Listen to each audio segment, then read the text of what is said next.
ఇప్పుడు ఎన్కౌంటర్ మల్కన్గిరి అంటే ఏఓబి దగ్గర ఎన్కౌంటర్ జరిగిన తర్వాత ఎన్ని గంటలకు తెలిసింది మీకు? 8:30కి తెలిసింది. నేను చూసాను ఉదయం. 24 8:30 వార్తల్లో న్యూస్లో వచ్చింది. వాళ్ళు కన్విన్స్ చేసేస్తున్నారు. కాసేపు ఉన్నట్టు అని అంటాడు, కాసేపు ఉన్నాడు అంటాడు, కాసేపు అట్లా. అప్పుడు ఎలా ఫీల్ అయ్యారు మీరు అసలు?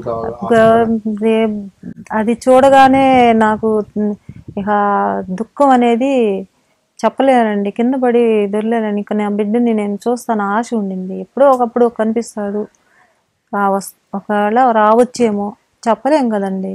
మనుషులు మార్పు అనేది సహజం కదా. ఒకవేళ తర్వాత అయినా మారితే మారొచ్చేమో అని అనేది నాకు ఉండిందండి. అయితే తను చేస్తున్నది మంచి పని అనేది ఉన్నా ఎప్పుడైనా వస్తాడేమో నా బిడ్డ అనేది ఒక తల్లిగా నేను బాగా ఇంకా నేను చూడలేను ఇంత అనేది అప్సెట్ అయ్యి కూల పడిపోయాను. మీరు వెళ్ళారా? ఏఓబికి వెళ్ళారా? ఎన్కౌంటర్ స్థలానికి వెళ్ళారా? స్థలానికి వెళ్ళలేదు.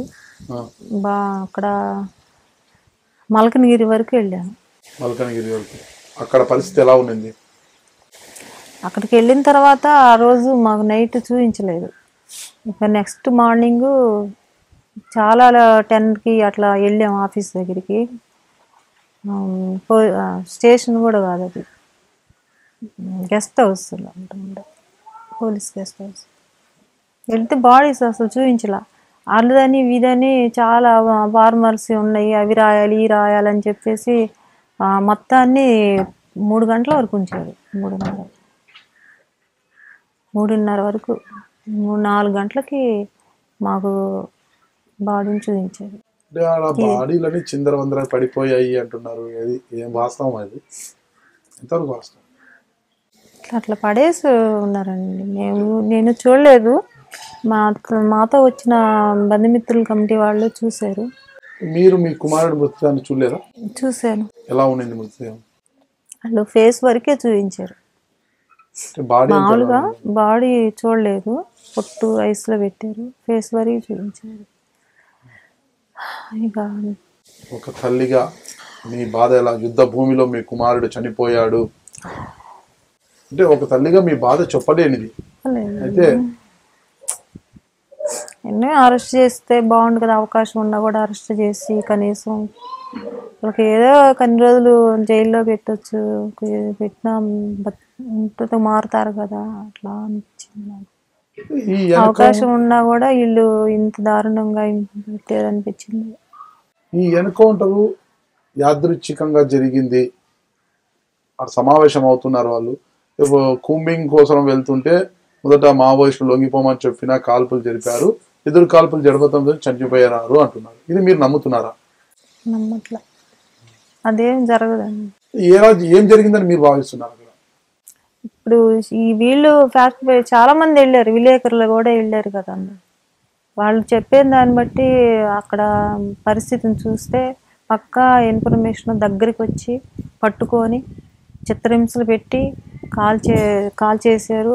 ఒక ఆయుధాలతో కూడా, బ్లేడ్లు అంటే గొడ్డలతో కూడా నరికారు అనేది ప్రతి ఒక్కళ్ళు చూసిన. బాడీ అంటే మొండెం బాడీ వేరుగా ఎట్లా ఉంటుందండి? అక్కడ ఆ ప్లేస్లోనే ఉంది, అట్లా మొండంగా వేరు చేసి. వీళ్ళు పోస్ట్ మార్టం అంటే అట్లా జరిగిద్దండి. గాయాలు తూటాలు అయితే తగులుతాయి కానీ గొడ్డళ్ళతో బ్లేడ్లతో కోసిన ఘాట్లు ఎలా ఉంటాయి? అది అక్కడే చేసి అవి స్పష్టంగా దగ్గరికి వెళ్ళిన వాళ్ళు చూసిన వాళ్ళు ఉన్నాయి. బాడీలు తీసుకొచ్చిన తర్వాత చూస్తే కూడా ప్రతి వాళ్ళకి ఉన్నాయి. చెస్ట్ మొత్తం మహిళలకైతే చెస్ట్ కట్ చేశారు. ఒక మారణ కాండగా అసలు పశువులు కూడా అట్లా చేయవు, మృగాలు కూడా చేయవేమనిపిస్తుంది. మనుషులు కనీసం మానవత్వం లేకుండా అక్కడ పురాణాల్లో ఉంటాయండి. ఏంటంటే మనిషిని చంపినా కూడా రాముడు మాండవిక తెగ నాయకురాల్ని సాంప్రదాయబద్ధంగా కూడా శవాన్ని దహన సంస్కారాలు చేస్తారు. ఎప్పుడో ఏ యుగంలో, అది ద్వాతాయుగం త్రేతాయుగం. కనీసం ఇప్పుడు అసలు ఎంత ఇప్పుడున్నటువంటి ఈ సమాజంలో ఎంతో అంతరిక్షంలోకి వెళ్ళి మనిషి వస్తున్న సమాజంలో, దేశాన్ని చుట్టుముట్టి సమాజంలో ఇంత నరరూప రాక్షసులాగా మనిషిని, ఒక మనిషి అనేది లేకుండా చనిపోయిన వాళ్ళ మీద కూడా క్రూరత్వం చేసి బతికున్న వాళ్ళని అది చేయడం అనేది చాలా దుర్మార్గం. దీని మీద చర్చ జరుపుతా ఉంది. ఇప్పుడు ప్రజల్లో ప్రశ్నించే తత్వం ఎక్కువైపోయింది. ఎవరైనా నిలదీస్తారు, ప్రభుత్వాన్ని కూడా ప్రశ్నిస్తారు అవసరమైతే. ఇలాంటి సమయంలో కూడా ఈ నక్సలిజం అనేది అవసరమా? ఎక్కడ జరుగుతున్నాయండి?